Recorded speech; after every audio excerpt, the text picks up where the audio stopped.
Yes. Junkerqueen, the queen of racism town in the fake country of Australia. I don't know what kind of gaslighting Blizzard is trying to pull, but they can't convince me a place is real just by releasing a new character from somewhere that is as real as your online girlfriend. For some reason, they decided to mega buff her at the end of Season 4 and put a stranglehold on the meta, and unfortunately for people like myself who have the self-diagnosed terminal skill issue known as main tank aim, that inhibits us from playing such a character. So I have decided to do what's best for the community and lead a headlong charge into finding a cure for this disease. And to do that, along with opening aim labs, I will simply just become the best junker queen in the world. I mean, it can't be that hard, right? I'm sure I can figure out this aiming thing.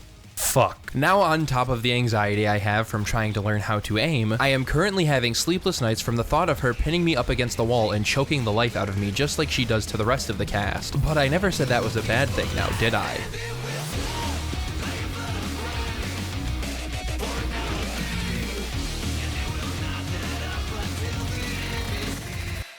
Now, to get started, I have already rambled on about the fact that, unlike most tanks in the video game, with Junkerqueen, you need to know how to aim. She has her pack-a-punched double-barrel shotgun from Doris that will surely pack a punch if you actually manage to hit shots due to the random spread. However, that doesn't change the fact that it hits harder than Toucan Sam if you're within kissing distance. It can chunk through opposing tanks and even one-shot enemy tracers, if you're lucky enough. Now, I know what you're thinking, but what if you're not within kissing distance? Well, that's where the first handy-dandy mouse-tool comes in, and her name is Gracie. If you have ever played Call of Duty Modern Warfare 2, there are 3 things you will remember from that game: the epic trick shots, the horrid racism, and the throwing knife. And muscle memory ought to come back to you with 2 out of those 3, because you're playing Junkerqueen and she is Australian after all. Tossing Gracie into a crowd of people will probably hit one directly, allowing you to drag them closer and then color the walls with your buckshot and their gray matter. Even if you miss, that is okay, because a common side effect of even getting grazed by only use me blade is causing your opponent to bleed. And just like the tall vampire Dami Mommy GF that you are, you will take that blood and eat it. This causes her adrenaline to proc and lets you heal for some of the amount of bleed damage you do. Do I know what that ratio is?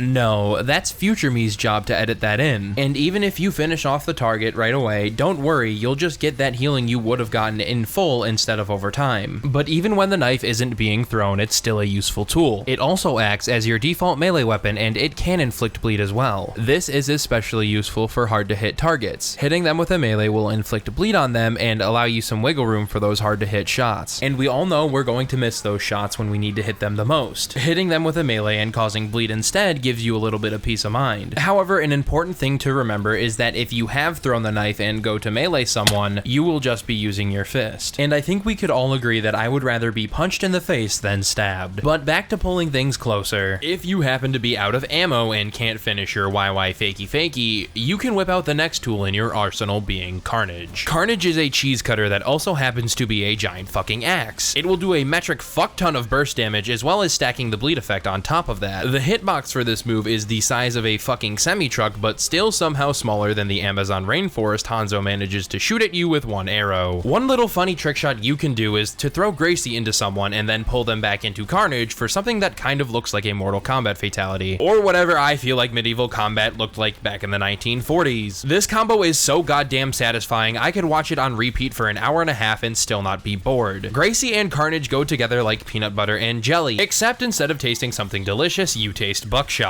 Even if they don't go down to the initial burst of that combo, there's still always your trusty rusty shotgun and melee attack to truly help you put that nail in the coffin. That is, if you somehow don't manage to miss despite being point blank. And if you do miss, you can just gamer rage like I do when I suck ass at the game. Unrelated, but Junkerqueen also gamer rages. She's just like me, for real. Minus all of the differences about us, but those are minor. When she uses her Aussie propaganda shout, she gives herself and her team a bit of overhealth as well as making everyone around her run faster. This is a very useful tool for engaging the enemy in a synchronized push, especially if you're in a high rank like Plat. Trust me on this one, I'm a little bit of a ranked savant, or it's pretty useful for running away like a scared little bitch. 99% of the time, you will be the last one alive because you're built like William Afton, so this will help you get out of those sticky situations. You don't want to be using this thing all willy-nilly, however, because you can and will get punished for it super hard when using it at the wrong time. If you push in alone or without your team and get walled off by a May die or antied from a grandma, and you've already used this to engage, there's nothing stopping you from dying if the entire team is looking at you. That is, if they coordinate well enough. It is also extremely useful for when Gracie and Carnage are on cooldown, just to give you that little bit of extra survivability. You would not believe how much a difference it makes. However, you don't want to burn all of these at once. All of her abilities except for the cross-map throwing knife have a long cooldown, so you're going to have to cycle them carefully to maximize the not dying capability. With that being said, she really works best in the brawl type composition, where you can just walk past the tank and onto the poor supports in the backline. Lord knows the enemy team won't peel. Having a Lucio to support you so you don't have to burn commanding shout to get in, and instead using it for survival or to chase someone down is also very optimal. Your worst enemy in that big bad backline is the cute little cat girl named Kirito Kirigaya. She cleanses every single one of your abilities, including the big one we haven't talked about yet, and can punish you super hard for just holding forward and blowing all of your abilities on cooldown. What you can do to play around that is try and bait her abilities out and get her to use those never punished buttons first. But don't go trading your life for it. If you die as the tank, the fight is practically over. That is, unless your DPS are Lenny Sugarfree from the Vancouver Titans. Another character that punishes you super hard for not pushing with your team is someone we have already talked about, Satan. She can and will wall you off every chance she gets for an easy free kill and vor session. Now, there are certain things you can do to prevent this as well. For example, do what no Overwatch player has ever done before and have any form of situational awareness. If you coordinate well enough with your team and just run past the wall or have your team shoot it behind you when you get trapped, it'll definitely lessen the impact of it. If I haven't made it obvious, junkerqueen takes a lot of coordination to play with and against, because on one hand, she can be very hard to kill, but on the other, if she's feeding harder than I do on Rhine, then the team with her on it will be up shit's creek without a paddle. But don't worry folks, even if you int super hard, there's still one tool at your disposal. Finally, you have her ultimate, the Rampage. This is where she spins her axe around and charges through the entire enemy team, as well as defies the laws of physics like Sigma could only dream of. A side effect of this is that everyone you run into will become antied and have the bleed effect applied to them, giving you passive regeneration as well as no way to heal off that constant damage tick. But like I said earlier, if the enemy team has the Kawaii Desune kitty cat girl on their team, good luck getting any value. But if they don't have a fox spirit roaming around, this ult can do some Phil Swift levels of damage. It can also be used as an escape tool for when you fuck up super hard. Uh-oh, I just sprinted into the backline super hard and I'm about to get jumped. Whatever will I am now your dad in his Ford F-150 right after a night at the bar. Give me my keys. Again, with this ult, coordination is key. If you all focus the same target and then move on to the next, the enemy team's chance for survival is slim. Obviously, I recommend eating the supports first, but